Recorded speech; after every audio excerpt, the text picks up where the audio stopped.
સ્થાનિક સ્વરાજ્યની ચૂંટણીને લઈને પ્રચાર પૂરજોશમાં ચાલી રહ્યો છે। નાયબ મુખ્યમંત્રી હર્ષભાઈ સંઘવીએ દાહોદમાં સભા કરી દાહોદના છાપરીમાં વિકાસ સંકલ્પ સભાને સંબોધન કર્યું।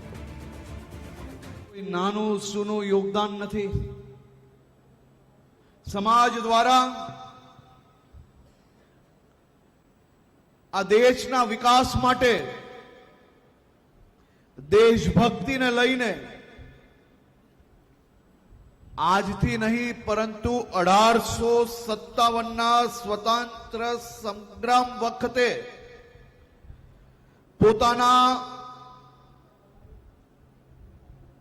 તીર કામઠા હોય કે ગોરીલા યુદ્ધની પદ્ધતિ હોય, અંગ્રેજોને તમે તો સૌ લોકોએ ભેગા મળીને ફાફા પાડી નાખેલા।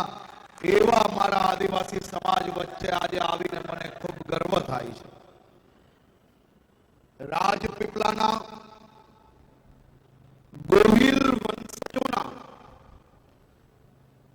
રાજાઓનું રાજ્ય અભિષેક જ્યારે થતું હતું ત્યારે આદિવાસી સમાજના સૌ અગ્રણીઓ મળીને રાજ તિલક એમને કરતા હતા। એવી તરહ જ સોમનાથ ઉપર જ્યારે મોહમ્મદ ગજનવીએ હુમલો કર્યો ત્યારે રાજપૂત રાજાઓ જોડે આપણો જ આદિવાસી વેગડા ભીલે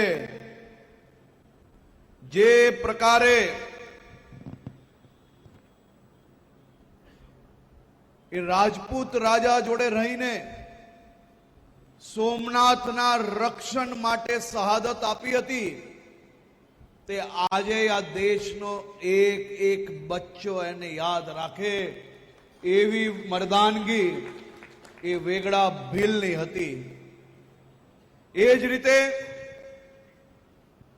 જાંબુ ઘોડાના નાયકાઓએ 40 વર્ષ સુધી અંગ્રેજોના દાંત ખાટા કરવાનું કામ કર્યું હતું। તે આપણા સૌ માટે ગૌરવની વાત છે। પંચમહાલના માનગઢ ડુંગર પર ગોવિંદ ગુરુના નેતૃત્વમાં 1500 જેટલા ભીલોએ સામી છાતીએ અંગ્રેજોની ગોલીઓ પોતાના સીનામાં આવી ગઈ તો બી ભારત માતા કી જય ને ભારત માતા કી જયના નારા લગાડી રહ્યા હતા। જલિયનવાલા બાગ કરતા પણ ભયંકર નરસંહાર સાબરકાંઠાના પાલ દડવાઉ ખાતે થયો, જ્યાં મારા 1200 થી વધારે આદિવાસી વીરોએ હસતા મુખે શહાદત આપી। આવા હજારો લાખો આદિવાસી ભાઈ બહેનોએ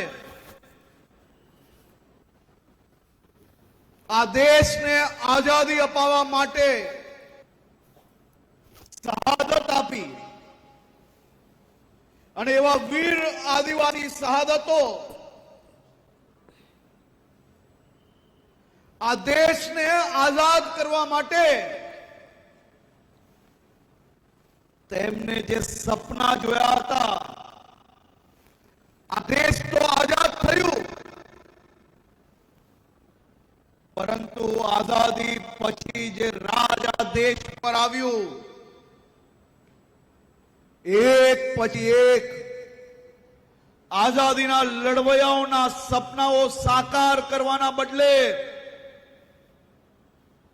એ સપનાઓ તોડવાનું કામ આ કોંગ્રેસ સરકાર દ્વારા કરવામાં આવ્યું।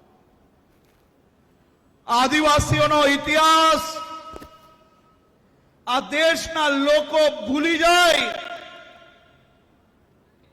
તેવો ચોક્કસ પ્રયાસ કરવામાં આવ્યો।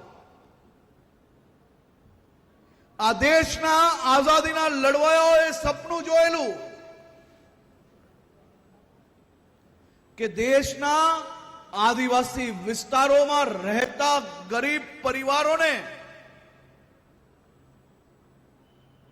ઝૂંપડા તાડપત્રીવાળા ઘરોમાંથી બહાર લાવીને તેમને પાક્કું ઘર નસીબ થાય.